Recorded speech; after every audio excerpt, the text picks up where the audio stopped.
आघाड़ी सरकार बुरी तरह फंसने के बाद अब नया सियासी दांव खेल रही है। बीते दिनों कंगना का ऑफिस गिराकर भारी फजीहत कराने के बाद सीएम उद्धव ठाकरे ने एनसीपी प्रमुख शरद पवार से मुलाकात की। इस मुलाकात में रणनीति बनाई गई है। दोनों की मुलाकात के बाद अब शिवसेना के सुर तो बदल ही गए हैं, वहीं पवार भी अब अलग भाषा बोल रहे हैं। कल तक पवार कह रहे थे कि बीएमसी ने कंगना का ऑफिस तोड़कर गलत किया है, लेकिन अब जब महाराष्ट्र सरकार की भारी किरकिरी हो गई है तो पवार कह रहे हैं कि ऑफिस बीएमसी ने तोड़ा है, इसमें सरकार का कोई रोल नहीं है।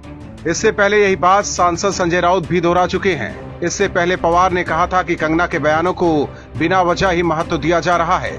इससे पहले कंगना रनौत ने कहा था कि वो जिस इमारत में रहती हैं, वो शरद पवार से संबंधित है। ऐसे में कहा गया है कि अभिनेत्री का इशारा राष्ट्रवादी कांग्रेस पार्टी के प्रमुख की ओर था। इस बीच रनौत के दावे को लेकर जब पवार से सवाल किया गया तो उन्होंने इसे खारिज कर दिया। पवार ने व्यंग्यात्मक लहजे में कहा, ये मेरी इच्छा है कि कोई मेरे नाम पर एक इमारत का नाम रखे।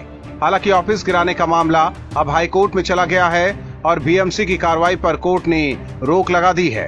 कंगना के वकील का दावा है कि बीएमसी की कार्रवाई में करीब 2 करोड़ रुपए का नुकसान हुआ है। अब देखना होगा कि क्या कोर्ट बीएमसी की कार्रवाई को गलत मानता है और कंगना को मुआवजा मिलता है। अगर ऐसा हुआ तो महाराष्ट्र सरकार की और भारी बेइज्जती होनी तय है। हालांकि मौके की नजाकत को भांपते हुए इसी बेइज्जती से बचने के लिए एनसीपी प्रमुख शरद पवार उद्धव ठाकरे को बीच मझधार में छोड़कर निकल गए हैं। कंगना के ऑफिस पर हुई कार्रवाई का सारा ठीकरा पवार ने बीएमसी पर फोड़ दिया, क्योंकि बीएमसी पर शिवसेना का कब्जा है। ऐसे में कंगना का दफ्तर टूटने के बाद शिवसेना और महाराष्ट्र सरकार की जो आलोचना हो रही है, उससे बचने के लिए पवार ने कहा कि कार्रवाई बीएमसी द्वारा की गई है।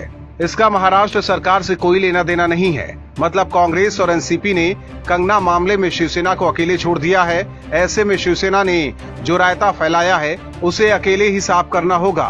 Bureau report, OMH news. और भी वीडियोस देखने के लिए चैनल को सब्सक्राइब करें और बेल आइकन को दबाएं।